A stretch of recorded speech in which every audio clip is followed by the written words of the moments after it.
Ladies and gentlemen, you are watching the English news of Binh Phuoc radio, television station, and newspaper. I'm The Wang, and now take a look at the headlines as usual. Binh Phuoc bolsters high-tech agricultural development. Binh Phuoc enters mangosteen harvest. Members of Vespa Club support students in Đăng commune. Party chef meets voters in Hanoi. Vietnam, Cambodia tighten solidarity to deserve predecessor sacrifices. Korean Air reoperates direct flights to Da Nang City. Binh Phuoc province is home to various agricultural production models, applying high technology and ranking in high economic value. These contribute to changing the mindsets and methods of farmers and attract more investment into agricultural production. To raise efficiency in high-tech agricultural production, relevant agencies have called on local people to change their farming methods and establish production groups of households. They have also been urged to engage in close exchange with businesses in production, processing, and sales. Binh Phuoc authorities have created the conditions necessary for organizations, businesses, and individuals to invest in models applying high technology. As a result, investment has flowed into different models, including for growing melons and vegetables with high economic value. Binh Phuoc will mobilize further resources to promote the development of high-tech agricultural production, viewing it as a fundamental measure for the application of science and technology, building modern agriculture with high productivity, effectiveness, and competitiveness. Binh Phuoc province is home to various orchards thanks to its fertile red soil. Local farmers are now entering the main harvest season for mangosteen, with stable prices being seen compared to previous year. The mangosteen harvest runs between May and September annually.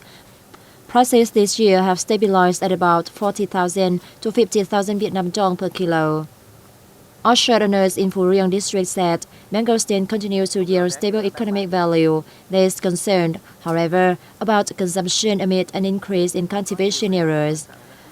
As mangosteen is a perennial crop, local authorities have also called on farmers to thoroughly study the origin of their seeds and planting techniques in order to ensure productivity and quality.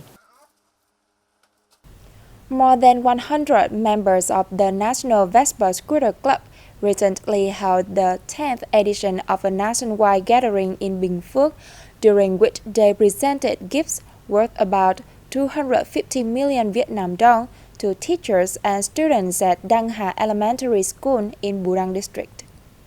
Some 453 packages of milk, stationery, bicycles, computer sets, coats, and drums for ceremonies, and a piano were handed over to teachers and students at the school.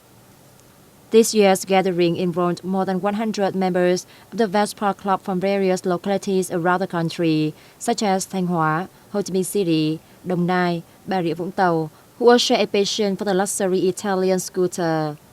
Members have met 4 times in Binh Phuoc province, presenting gifts and providing support for children in remote and mountainous regions.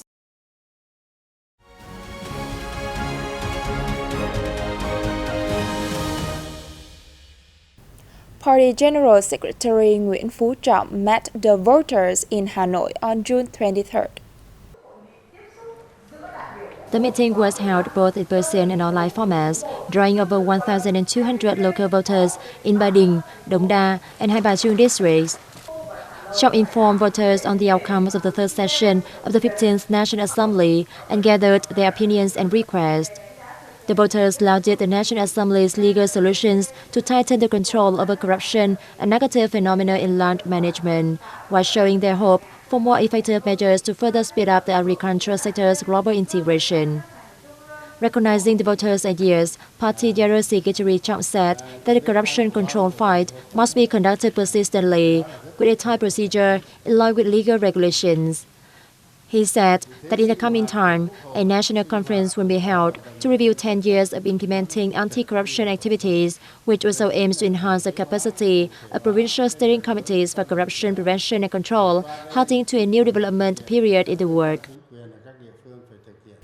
Foreign Minister Bùi Thanh Sơn has stated that Vietnam and Cambodia must further strengthen solidarity, cooperation, and mutual assistance to deserve the contributions and sacrifice of previous generations and met the aspirations and interests of their people. Talking to the media on the occasion of the 55th anniversary of the establishment of diplomatic ties between Vietnam and Cambodia, June 24th, the minister affirmed that the past 55 years have witnessed an important development period in the two countries' relations. Among others are unforgettable historical events when the two countries united to support each other in the struggles for national independence from the colonial regime and help Cambodia overthrow the Pol Pot genocidal regime, as well as in the building and development course of each country, Sun said.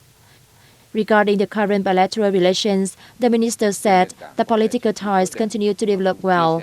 Cooperation in the field of security and defense has been strengthened, while the bilateral economic, trade and investment relations have also posted encouraging results, he added. Vietnam welcomes Thai enterprises and creates optimal conditions for them to invest in the areas of Thailand's strength and Vietnam's potentials, Vice President Võ Thị Ánh Xuân affirmed on June 23rd. Addressing the Vietnam-Thailand Business Forum in Bangkok, Vice President Sun said Vietnam always attaches importance to and wishes to foster its enhanced strategic partnership with Thailand. Briefing the participants on Vietnam's economy, Sun said the country prioritizes projects using cutting-edge technologies, promotes sustainable export-import, and seeks to raise its position in the global value chain. In his remarks, Thai Deputy Prime Minister and Foreign Minister Don Pramod suggested the two countries promote connectivity in value chains, economic platforms, and sustainable growth strategies. Such connectivity will help businesses maximize opportunities and potential of both countries, while consolidating and enhancing the bilateral strategic cooperation, he added. On this occasion, the officials witnessed the signing of a memorandum of understanding between Vietnamese and Thai firms. The Australia-Vietnam Business Council (AVBC) held a conference in Sydney on June 23rd to promote trade and investment relations between the two countries. Addressing the event, which drew nearly 100 businesses from a variety of sectors, AVBC President Kim Dinh said that the conference marked a commitment from Vietnam and Australia to promote their partnership in many areas, heading to sustainable and inclusive economic growth in both countries. For his part, Vietnamese Consul General in Sydney, covering New South Wales, Queensland, and South Australia, Nguyễn Đăng Thắng announced that in the first 5 months of 2022, trade between the two countries reached a record of $6.2 billion, up over 32% year-on-year. Meanwhile, investment cooperation value between the two sides reached $2.45 billion, he said, adding that Australia has always been among the 20 biggest investors in Vietnam. Businesses at the event held that it is a good time for both sides to promote their business and investment ties on the foundation of the vision and the plan to implement the strategy. Korean Air, the biggest ally of the Republic of Korea, reopened its direct air route from Incheon to the central city of Da Nang on June 22nd. Flight KE9463 of Korean Air, with more than 200 passengers on board from Incheon International Airport, landed at Da Nang International Airport on the same day. This is a very good signal for the city's tourism sector. In the future, Da Nang will receive more flights, not only from Korea, but also from countries in Northeast and Southeast Asia. Korean Air began operating charter flights with a frequency of 2 flights per week to Da Nang on Wednesdays and Saturdays to meet the increasing needs of tourists. The firm plans to operate 1 regular flight per day from July 27th. Da Nang is an attractive destination for Korean tourists, so the firm expects flights to be at maximum capacity.